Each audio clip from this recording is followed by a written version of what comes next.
In business, there's no room for guesswork. Every shipment matters. Every deadline counts. When you're trying to keep operations running smoothly, the last thing you need is uncertainty. That's why reliability is at the core of USPS Ground Advantage. From the moment your package is first scanned in, it moves through a secure nationwide network, aiding in a timely and accurate delivery. You get near real-time tracking so you can keep up with your shipments. And with affordable upfront pricing, there are no hidden fees or surprise surcharges to throw off your cost sheets. It all adds up to predictable deliveries you can depend on. Because knowing your logistics are handled lets you focus on everything else: your customers, your team, and the future you're building. Visit USPS.com/groundadvantage to start shipping with confidence. USPS, official shipping sponsor of the NHL.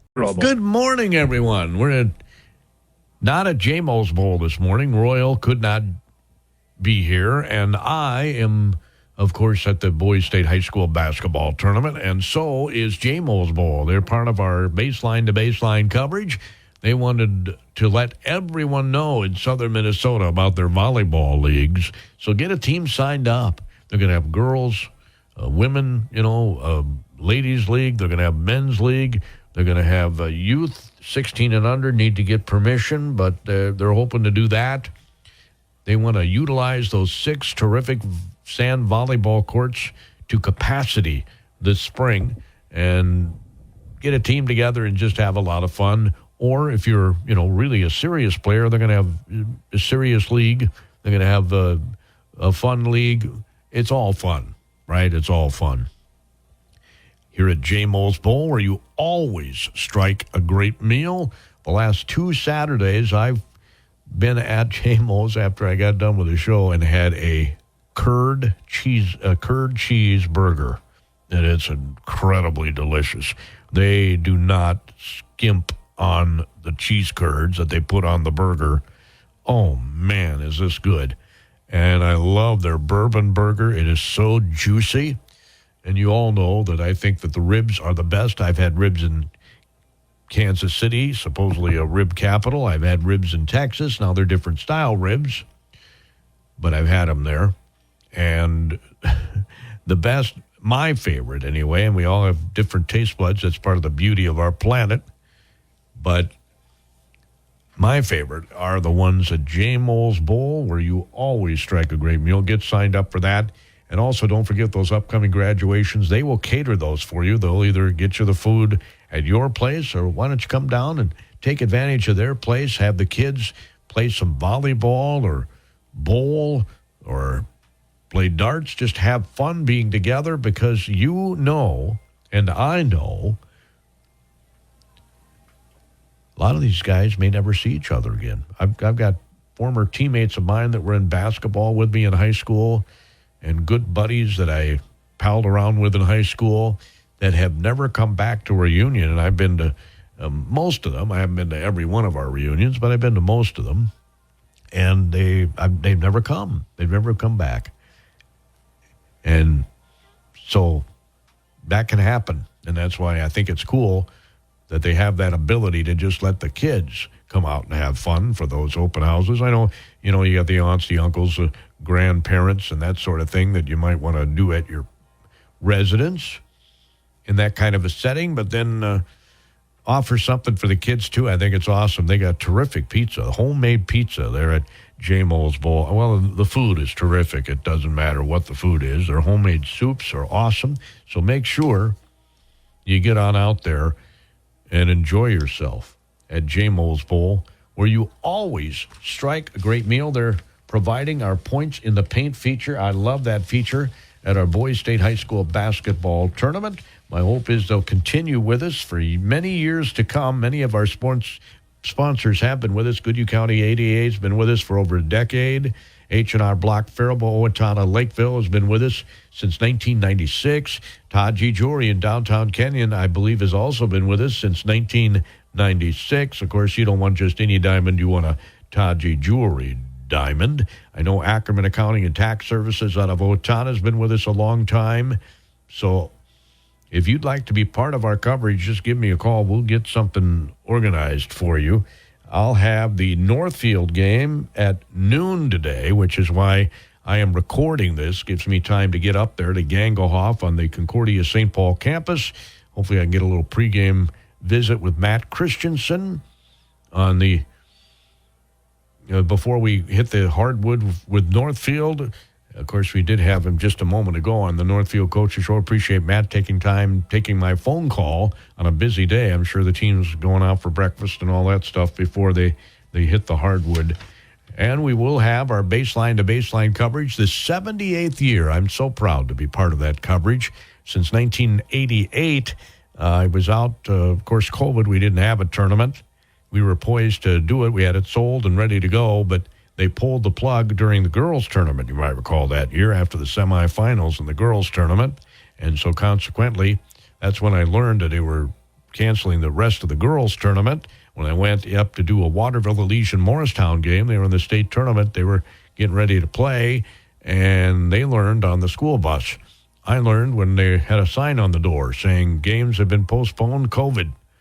Oh, okay. And then they pulled the plug on the boys tournament completely, and so consequently we didn't have any tournament for boys in 2020. 2021, the high school league would only let us cover 2 teams, they said.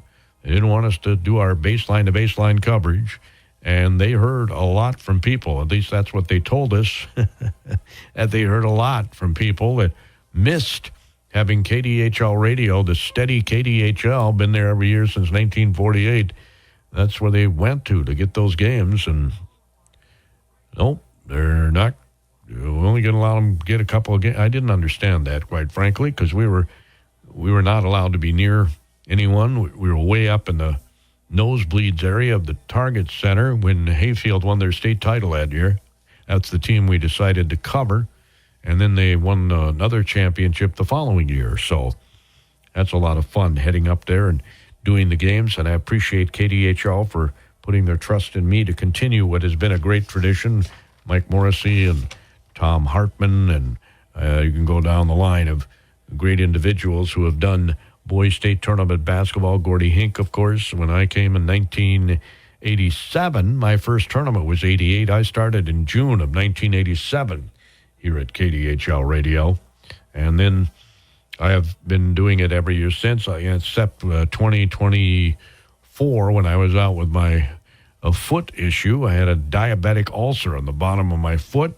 They did surgery. They removed it and put a big old hole in the bottom of my foot. So I was out for a couple of months. Roy carried the baton, and Derek Theta and others, and we appreciate their doing that. But it was great to be back last year, and I'm feeling even stronger this year. And I do appreciate my doctor and my foot doctor and my general physician, all of those people for helping me get to reasonably healthy level.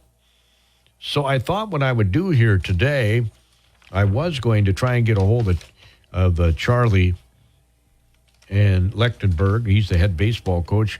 But then I decided to just go over some state tournament stuff because it can add to our coverage. And J-Mo's Bowl is part of our coverage, so it seems to make sense to me. We will see the Goodhue Wildcats later today. They did win yesterday. Boy, was that a great game against the Albany Huskies, the defending state champs. Albany was the 5 seed. They were the 6 QRF, and I scratched my bald head when I watched them play. They're the defending state champs. Well, they won 2 of the last 3, I think. Anyway, Goodhue was the number 1 seed, of course, in the tournament, and they're the 3 QRF, which is a quality results formula, is what QRF stands for, that they put together some lads, young people who have many more brains than I do, put together this formula, and that's what that is. It doesn't, well, I shouldn't say it doesn't carry any weight, because some sections use it to do their seeding, but it's their official quality ratings formula that they use.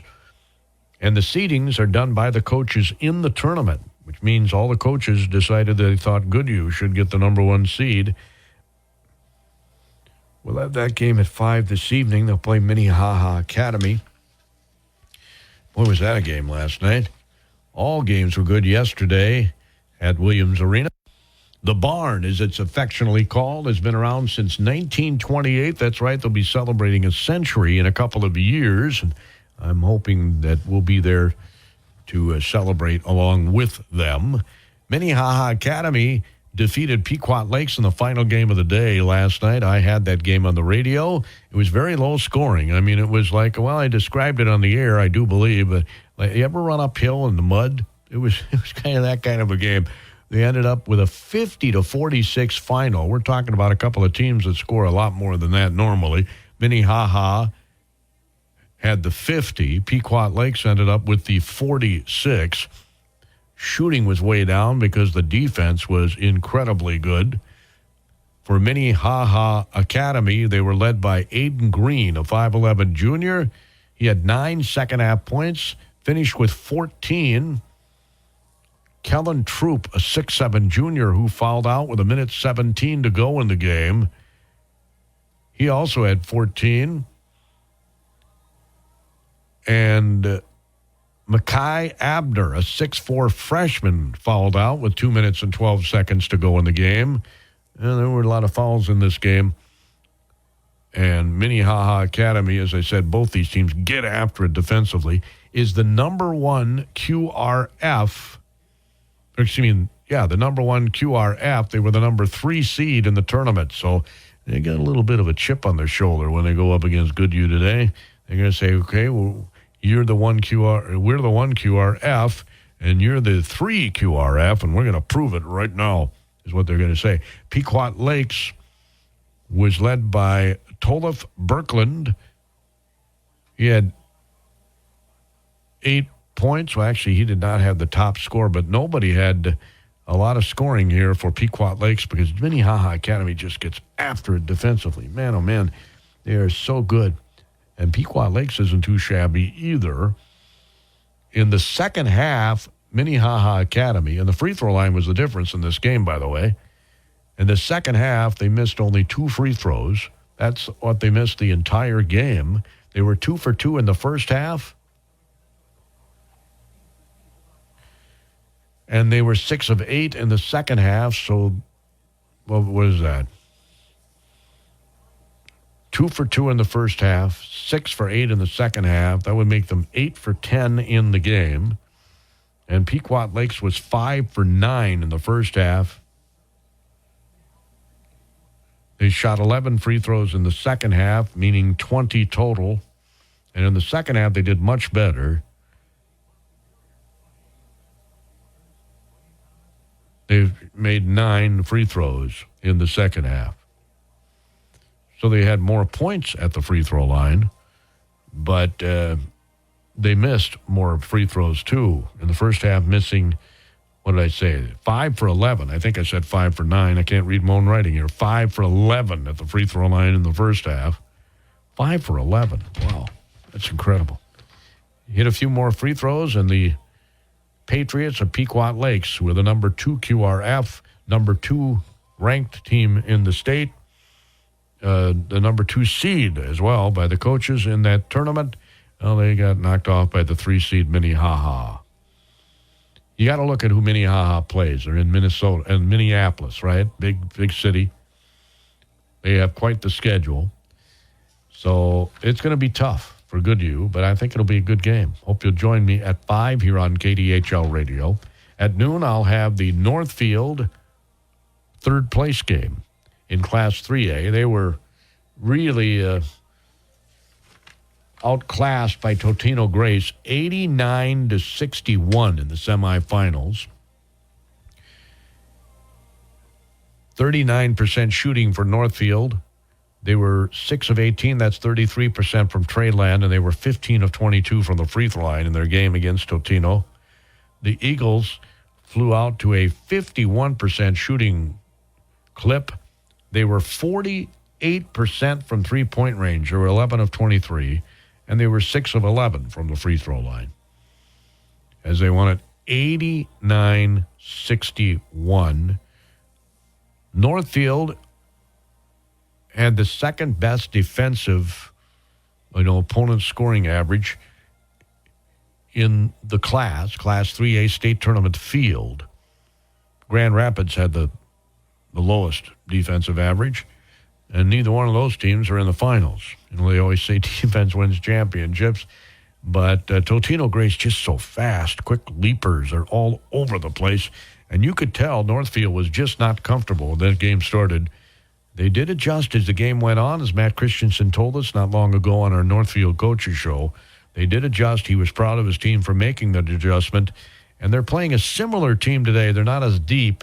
Richfield is not as deep as Totino Grace, but they do have some athletes that remind me a bit of the quick leaping, fast running, all over the floor type of defense that Totino Grace can throw at you. So it'll be interesting.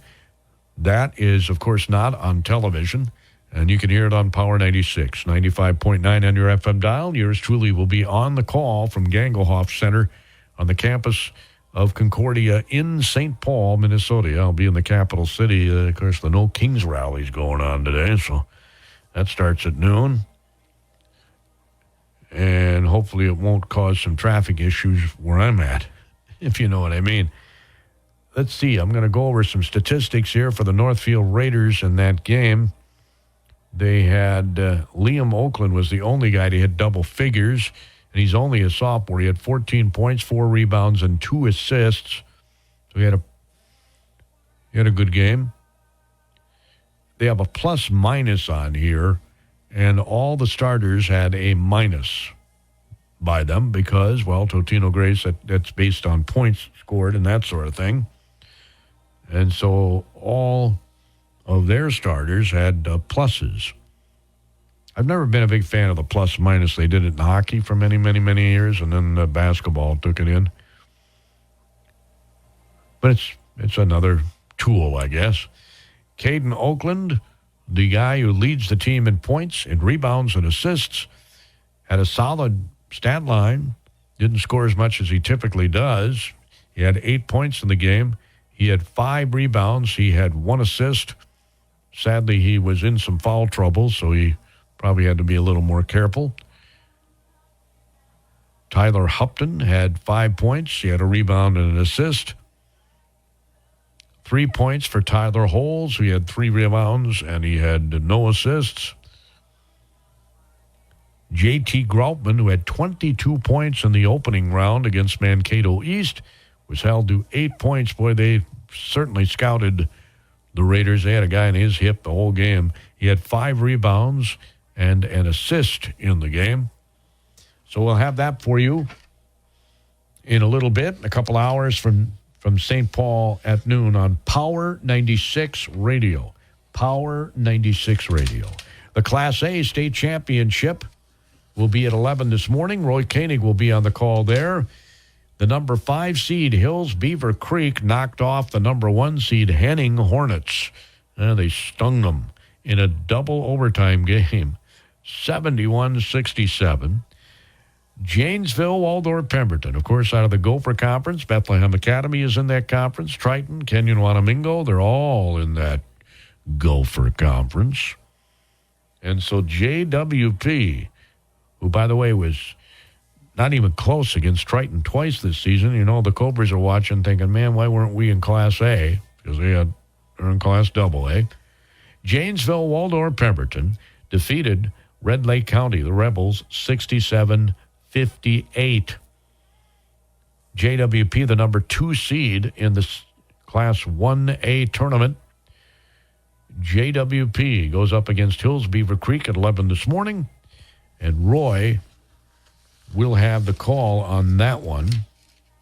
Just to share some more information here about those teams, Hills Beaver Creek, state football champs. They're the Patriots. They were 27-3 coming into the tournament, so they're 29-3 now. They averaged just over 74 points and scored and 51 points allowed. The 8QRF. They've now won 8 straight games. They were the Red Rock Conference champions. And the Janesville Waldorf Pemberton Bulldogs are now 30-3 on the season. They average 80 points, give up 56. They're the 6 QRF. Number 1 was Liberty Classical, who is in the state tournament, but obviously they're not playing in the championship game. JWP has now won 7 straight games. They were in first place in the Gopher Conference West Division, and they fell, as I mentioned, twice during the regular season to the Triton Cobras, and in the West versus East Championship game also to the Triton Cobras, and I do believe both were by double digits, if I remember right. Southland Rebels were our Section 1 Southeast Minnesota representatives.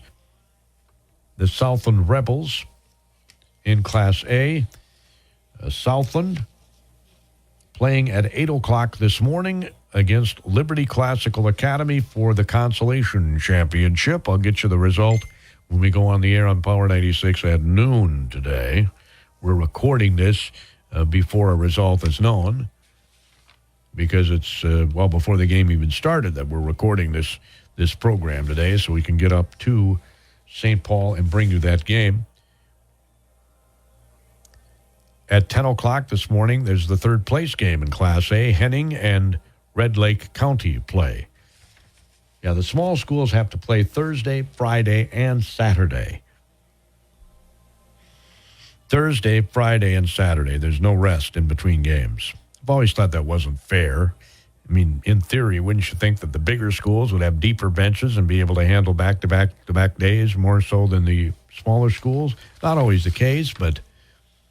And I've also thought, as long as I'm sharing my thoughts, that they should rotate the times on championship Saturday. It's always the biggest schools that get to be in prime time at Williams Arena on the championship Saturday. I would rotate that so that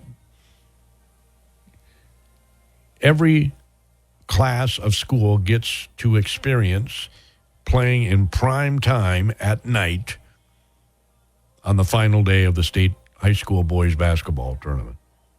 I'd rotate it.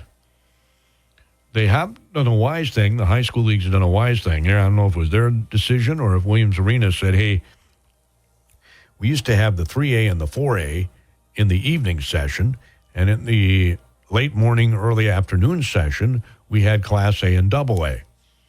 Well, if you get the 3A and the 4A, because they're bigger schools, you tend to have a few more fans, and Williams Arena is not great at getting people in and out of the arena, so they separated that this year.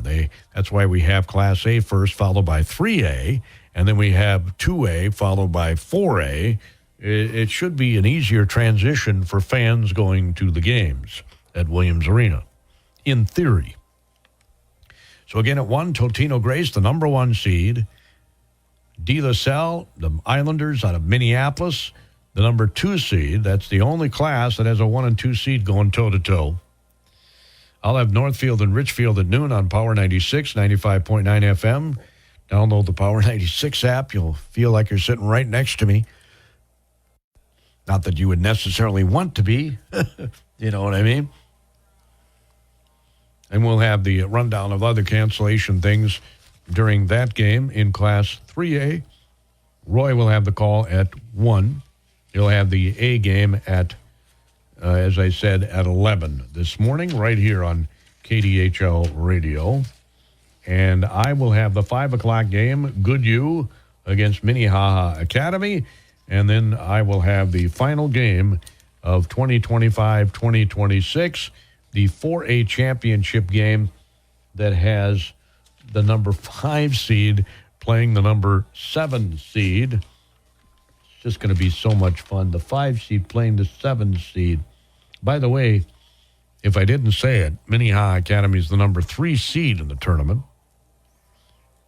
They were the 1 QRF going in, but because they had 5 losses, Goodhue had 1 loss, Pequot Lakes had 1 loss. I'm sure that's why the coaches in the tournament said, well, we should go this route. But again, you have to look at who Minnehaha Academy plays. They're in the Metro, play pretty much all metropolitan teams, although I do know they played Caledonia this year. Minnehaha Academy has been at state 14 times. They were the champs in 2013, 17, 18, 19. They were the champs in 2021. They were the runner-up in 2023. Yeah. Last year, Albany defeated Waseca to win the championship. And, of course, Goodhue knocked off Albany last night. Albany's playing for third place today against Pequot Lakes. And that's at 2 this afternoon after the game that I'll have on our airways. By the way, Jackson County Central is your consolation champion in Class 2A. They won yesterday over the Waseca Blue Jays, 66-65. Waseca had some thrilling games. They lost to Blake, they defeated Blake 52-50, and then lost by 1 point to Jackson County Central. Breck School was the consolation winner a season ago. Montevideo was the third place victor a season ago in Class 2A. In Class A, Hills Beaver Creek, the number 5 seed. Janesville, Waldorf, Pemberton, the 2 seed at 11 this morning. At 10 this morning, Henning plays Red Lake County for third place. And as I said, at 8 this morning, Southland and Liberty Classical Academy play for the consolation championship of Class A. At the boys' state high school basketball tournament, KDHL Radio continuing with our 78th year of baseline-to-baseline coverage. Lakeville South and Wayzata squared off for the consolation championship. And at Gangelhoff Center at 4 o'clock this afternoon, Tartan and Maple Grove will go toe-to-toe for third place in Class 4A. In Class 4A, Totino Grace is in their 10th state tournament. They were the 3A champions in 2022, 2023, 2024. Totino Grace, looking for another one. And De La Salle has a storied history, too, 31 times at the state tournament. Just incredible. They've had 11 championships and 2 runners-up over the years. So Roy gets to see that today, and you get to hear that today while I'm doing the Northfield game, which, again, will get underway at noon as our baseline-to-baseline coverage continues for the boys' state high school basketball tournament. If I didn't share this information with you, Apple Valley is in their 12th state tournament. They were champs in 13, 15, and 17, runner-up in 2018. The Chaska Hawks in their 8th state tournament. They were the 4A champion back in 2004, so it's been a while for the Chaska Hawks. Last year, Wayzata was your champion over Cretin-Derham Hall in the title game. Maple Grove ended up the third-place finisher, and Moorhead was your consolation champion in Class 4A. And I'll have that game at 8 tonight. In Class A, Janesville, Waldorf, Pemberton is at their 4th trip. Their first since 2008. They have never been runner-up or state champ. They'll be one of those two today. And Hills Beaver Creek is in their first ever state basketball tournament. They have a chance to win in their first attempt. How cool is that? 158 teams in Class A, 127 teams in Class AA. Next week, hopefully, we'll be able to get back out here at J. Moles Bowl. Royal hopefully will join me, and we'll try to get the spring coaches out there at J. Moles Bowl in Faribault, where you always strike a great meal. Get those volleyball leagues signed up, ladies and gentlemen. Of course, Royal does a great job with his real estate work. So again, in summary, coverage today at noon, I'll be on Power 96 with the Northfield game. They play the Richfield Spartans. That's on Power 96, which is 95.9 on your FM dial. You can download the absolutely free Power 96 app and listen anywhere in the universe. Roy will be on the air already. 11 o'clock this morning, the Class A championship happens. He'll have that game for you. Hills Beaver Creek, their first ever trip to state, trying to win a title, not only in football, but in basketball. They're playing Janesville, Waldorf, Pemberton. Just 35 miles down the road here from Faribault. In Class 3A, it's Totino Grace and De La Salle with Roy. I'll have the Goodhue Minnehaha Academy game at 5 this evening and the final game of 2020. In business, there's no room for guesswork. Every shipment matters. Every deadline counts. When you're trying to keep operations running smoothly, the last thing you need is uncertainty. That's why reliability is at the core of USPS Ground Advantage. From the moment your package is first scanned in, it moves through a secure nationwide network, aiding in a timely and accurate delivery. You get near real-time tracking so you can keep up with your shipments. And with affordable upfront pricing, there are no hidden fees or surprise surcharges to throw off your cost sheets. It all adds up to predictable deliveries you can depend on. Because knowing your logistics are handled lets you focus on everything else: your customers, your team, and the future you're building. Visit USPS.com/Ground Advantage to start shipping with confidence. USPS, official shipping sponsor of the NHL.